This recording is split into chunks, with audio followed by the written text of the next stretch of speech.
Le droit de grève, il est constitutionnel et on ne doit pas y revenir. C'est comme ça. Moi, lorsque les infirmières manifestent ou font grève, lorsque les pompiers aussi manifestent, lorsque les agriculteurs manifestent et qu'ils font grève, d'une certaine manière, eh bien, je les soutiens par principe. Mais les agriculteurs, par exemple, ne laissent pas leur bétail mourir de faim. Les infirmières ne laissent pas leurs patients être soumis à un danger sur le plan de la santé. Il y a quand même un service qui est assuré.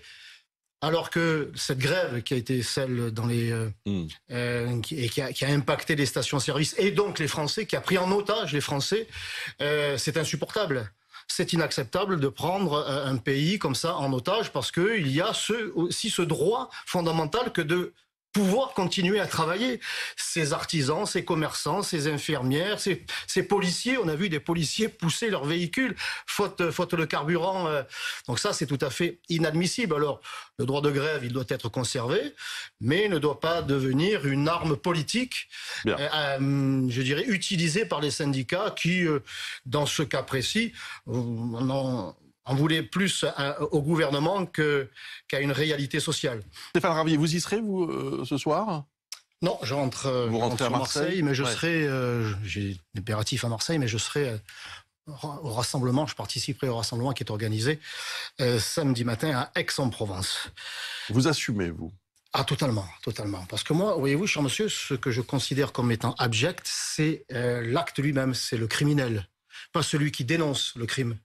Vous inversez, manifestement, vous vous trompez de cible. C'est pas moi. Et si la perte de Lola, la perte de cet enfant, la douleur extrême que nous imaginons tous, n'appartient qu'à ses parents, ce crime concerne tous les Français parce que il est un exemple de ce qu'est devenue la société française. Certains ont qualifié de société orange mécanique parce que ce crime vient s'ajouter à d'autres.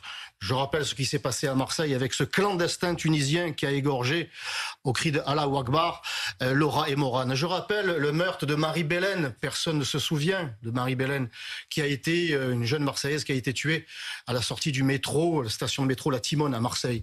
C'est une succession de crimes abominables qui sont considérés comme des faits divers. C'est ce qu'a dit le ministre de la Justice hier encore au Sénat, qu'il s'agissait de faits divers. Ce n'est pas un fait divers, cela concerne toute la société et il est de notre devoir, les élus, de le dénoncer parce que justement le gouvernement, les pouvoirs publics ne tirent aucun enseignement.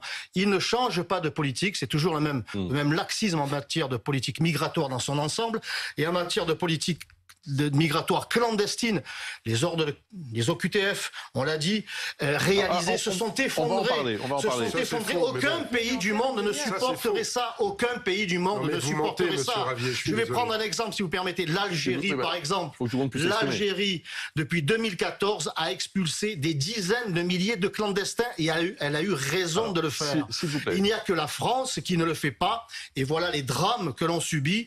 Eh bien, il est de notre devoir de politique de le dénoncer. Et j'irai aussi en tant que père de famille. En arrivant sur votre antenne, j'ai entendu ce débat s'exprimer pendant de longues minutes. Et je pense qu'il y a beaucoup d'autres choses que les Françaises et les Français attendent de notre débat. Il faut se taire. Eh bien, nous avons décidé de ne pas nous taire, chère madame. On peut parler de la politique migratoire, mais ça n'a pas de lien avec ce qui est arrivé à cette petite... Mais bien évidemment que ça a un lien, madame. 55% de la délinquance à Marseille est le fait des étrangers.